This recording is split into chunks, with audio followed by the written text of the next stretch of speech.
Chào các bạn, hôm nay mình sẽ làm món củ cải muối vàng chua ngọt của Hàn Quốc để gửi tới các bạn.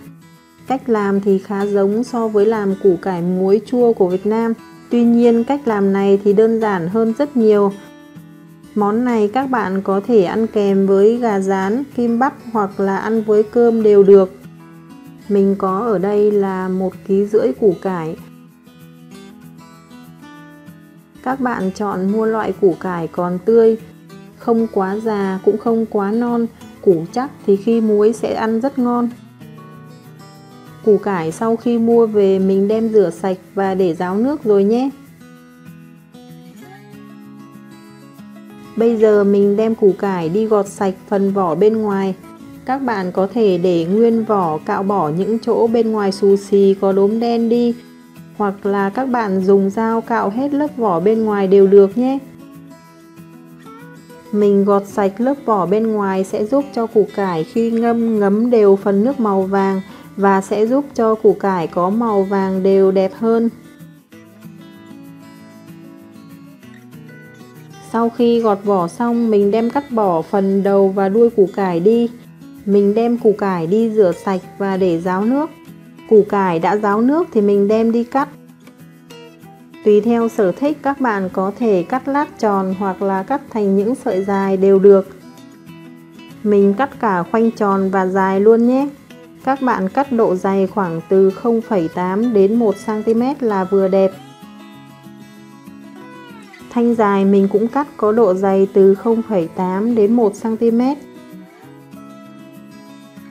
Chiều dài thì các bạn cắt bằng cái hũ mà mình dùng để muối củ cải là được nhé.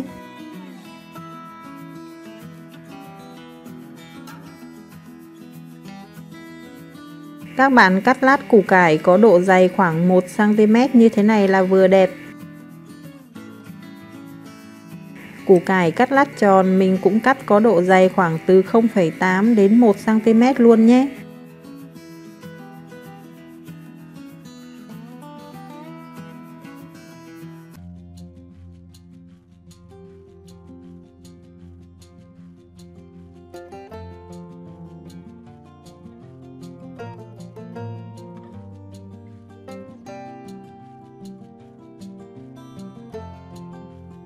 Củ cải sau khi cắt xong mình cho vào cái tô này.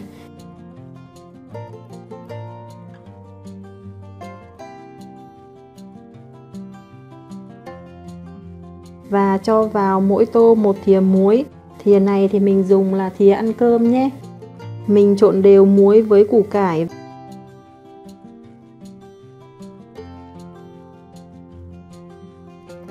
Và để đây để cho củ cải ra bớt nước đi nhé. Bây giờ thì mình đi nấu nước để muối củ cải. Mình sử dụng 10g quả dành dành hay còn gọi là chi tử. Có những nơi thì mình thấy gọi quả này là quả sơn tử. Mình dùng quả dành dành để tạo màu vàng cho món củ cải muối. Mình đem quả dành dành đi đập dập. Mình sử dụng 800ml nước lọc.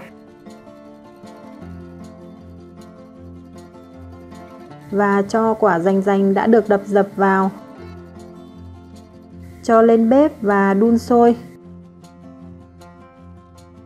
Nếu mà bạn nào không có quả dành dành thì có thể thay thế bằng tinh bột nghệ đều được. Tuy nhiên theo mình thấy nếu mà sử dụng tinh bột nghệ thì thường có mùi ngai ngái, nên là mình không sử dụng bột nghệ mà thay vào đó mình sẽ sử dụng quả dành dành để tạo màu. Khi thấy nước sôi mình tiếp tục nấu thêm khoảng 10 phút để cho quả dành dành ra hết phần nước màu vàng. Mình tắt bếp và đem đi lọc lấy phần nước màu vàng này thôi nhé. Các bạn thấy sau khi nấu được 10 phút thì mình sẽ có phần nước màu vàng hơi đậm một chút. Mình cho 300g đường cát trắng, 300ml giấm gạo và cho hết phần nước quả dành dành mà mình vừa mới nấu lúc nãy vào đây luôn. Bật bếp và đun cho nước sôi. Khi nước sôi mình sẽ đun thêm khoảng 5 phút cho nước chín già là được nhé. Trong thời gian đợi nước sôi mình đem củ cải xếp vào trong hũ thủy tinh. Hũ dùng để muối củ cải thì các bạn rửa sạch, trụng qua nước sôi và để khô ráo nhé. Mình sẽ xếp phần củ cải lát tròn và dài vào 2 hũ khác nhau.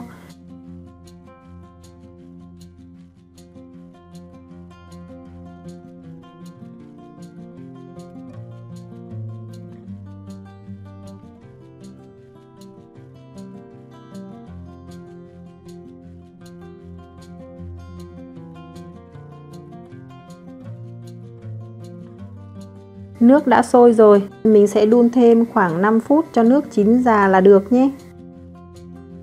Bây giờ mình tắt bếp và cho liền nước vào trong hũ củ cải luôn nhé.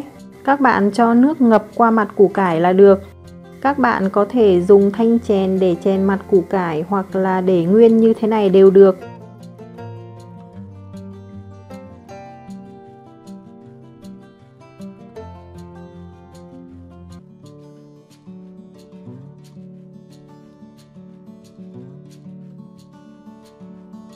Mình để cho nước nguội hẳn thì đậy kín nắp, cho vào ngăn mát tủ lạnh.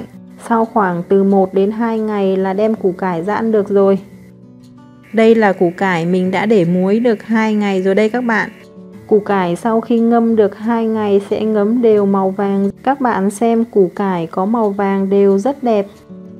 Nếu mà các bạn thích có màu vàng đậm hơn thì các bạn tăng lượng quả rành rành lên một chút.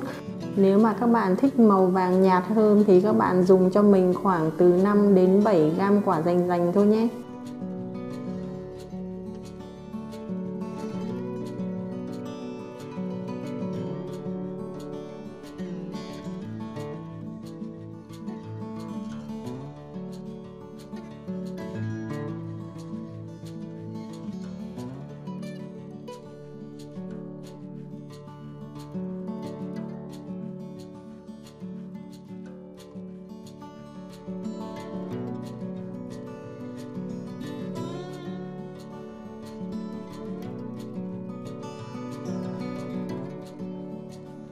Các bạn thấy miếng củ cải có màu vàng rất đẹp, màu sắc không quá đậm cũng không quá nhạt.